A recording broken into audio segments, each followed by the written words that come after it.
Club Crypto. Toute l'actu crypto au même endroit.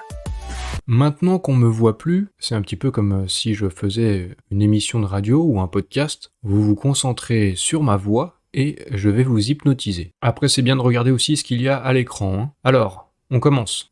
Pour l'instant, les bulles perdent du momentum. Les bears vont bientôt s'amuser, surtout avec ce qui se passe entre Trump, les tarifs douaniers qui imposent 10% de tarifs douaniers à l'Europe et 25% si jamais il ne lâche pas le Groenland. Tu sens bien que l'ambiance, à partir de ce soir minuit, les futurs ouvrent sur les marchés financiers, ça va pas être Jojo, ça va pas être bonne ambiance dans la fête, moi je te le dis. Bon. Ce week-end, c'est les menaces de Trump sur les droits de douane entre l'Europe et les États-Unis. En gros, des menaces. Si on n'accepte pas de lui donner gracieusement le Groenland, il va augmenter les tarifs de 10, voire de 25% pour tous les pays européens. Donc c'est une espèce de guéguerre commerciale, mais ça devient un sketch, ça devient lunaire, et ça devient complètement hallucinant ce qui est en train de se passer. Et donc le Bitcoin a perdu à peu près dans les 3500$, il passait des 95 500 à 92 000 ce matin. Face à ça, les métaux précieux ont monté, c'est normal, hein, l'or a explosé, bon, et l'argent suit aussi. Et cette chute a entraîné une surréaction. Il est tout à fait possible que les marchés asiatiques aient paniqué les premiers, ce qui a déclenché une vague de vente en chaîne. En termes de liquidation, on a un petit peu moins de 900 millions de dollars. Et ce genre de mouvement, c'est assez classique. Une peur macro, un déclencheur politique, et tout le monde appuie sur le bouton vente. Mais ce qui est nouveau et perturbant, c'est qu'aucune monnaie fiat ne prend la place du dollar dans les réserves des banques centrales. Non, la valeur de réserve qui prend la place du dollar depuis 2 ans, c'est l'or. Mais attention, comme je vous en ai déjà parlé dans cette vidéo la semaine dernière, l'or n'est pas capable de passer à l'échelle des exponentielles.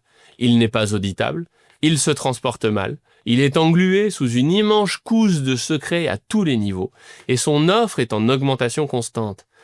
Et enfin, évidemment, l'une des meilleures protections long terme contre cette spirale de dette, c'est Bitcoin. Oui, Bitcoin aura toujours sa volatilité qu'on lui connaît, mais ce n'est pas une valeur refuge. Mais c'est un actif qui va bénéficier de manière automatique de la dilution des monnaies de banque centrale. C'est un actif qui est rare, qu'on ne peut pas diluer.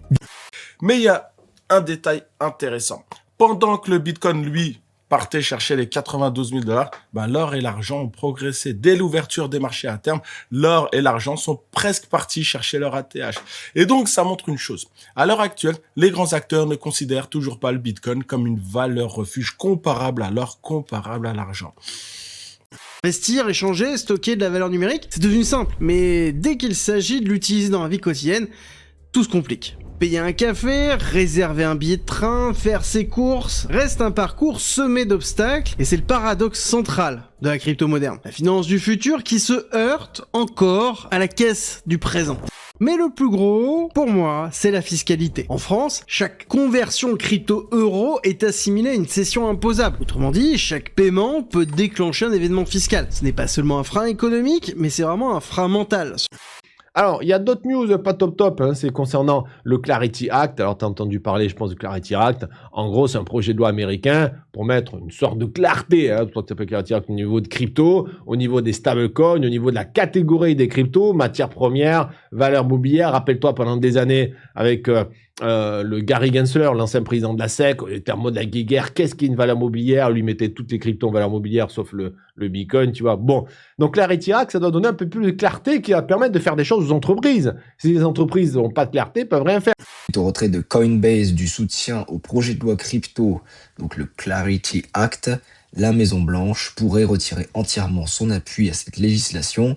Donc on a Coinbase qui a pointé du doigt des aspects du projet jugés trop restrictifs sur les tokens, la DeFi, les stablecoins, ce qui a radicalisé le débat, et ce retrait crée une pause voire un recul dans l'avancée d'un cadre réglementaire clair aux États-Unis.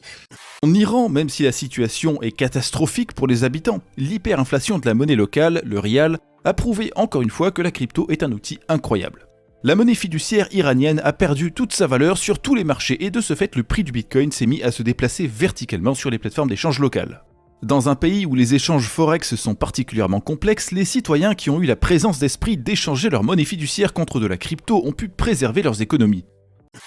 On a un détenteur crypto qui a perdu plus de 282 millions de dollars en Bitcoin et en Litecoin à la suite d'une attaque de social engineering qui ciblait son hardware wallet.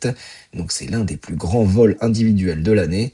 Donc les escrocs ont imposé l'utilisateur à révéler sa seed phrase en se faisant passer pour une assistance légitime, et ça contourne ainsi la sécurité physique du wallet. Le RMM avec 2 positions. Alors au moment où je tourne cette vidéo, forcément j'ai sorti mes positions du RMM. Déjà le RMM est en train d'exploser, il se passe que des mauvaises nouvelles sur la plateforme qui est en lien avec le RMM. Voilà, que des propriétés qui n'appartiennent pas à la plateforme, beaucoup de choses qui commencent à faire poser pas mal de questions. Et voilà, j'ai pas envie de me faire sauter sur le RMM et perdre mes liquidités, donc je préfère les dégager. À Dubaï, la DFSA, qui est l'autorité locale en matière de marché financier, avait publié en décembre un nouveau cadre réglementaire qui a pris effet ce lundi. Parmi les modifications effectuées, on trouve notamment l'interdiction totale de tout ce qui a trait à l'anonymat. Que ce soit des actifs comme le Zcash et le Monero, des contrats intelligents comme Tornado, des services de mixage comme celui qui a causé la perte de Samurai Wallet, etc. Dès qu'un quelconque mécanisme permet de cacher une transaction, l'identité du détenteur d'un jeton, l'adresse, l'identité des parties, la valeur de la transaction, c'est illégal à Dubaï. On continue, ce qui inquiète tout l'écosystème bancaire et les États aujourd'hui, c'est la quantité grandissante d'argent qui est coffré en crypto-monnaie et qui n'est donc plus disponible pour faire tourner le système correctement. Si on sait que la plupart des échanges se font en stablecoin, on va maintenant expliquer pourquoi l'explosion des stablecoins, l'explosion de la quantité d'argent qui passe en stablecoin au détriment des monnaies fiat, présente un réel problème pour les banques elles-mêmes. Sondage réalisé sur Telegram.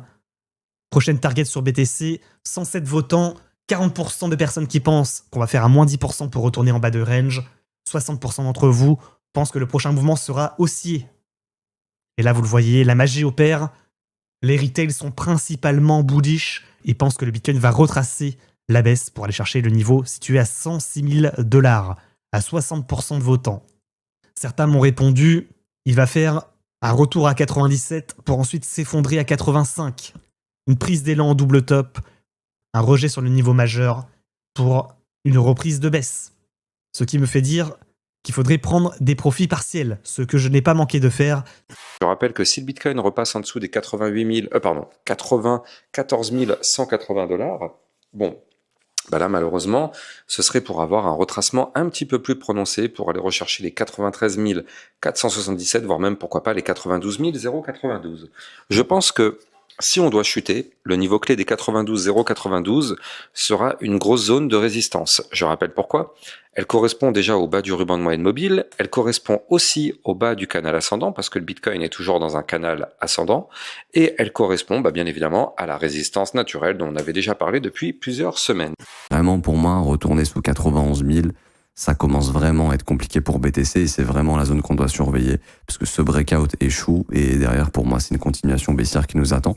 Donc on va espérer que les 91 000 puissent être maintenus. Notez bien ce niveau sur vos graphiques, c'est vraiment la bougie de rupture.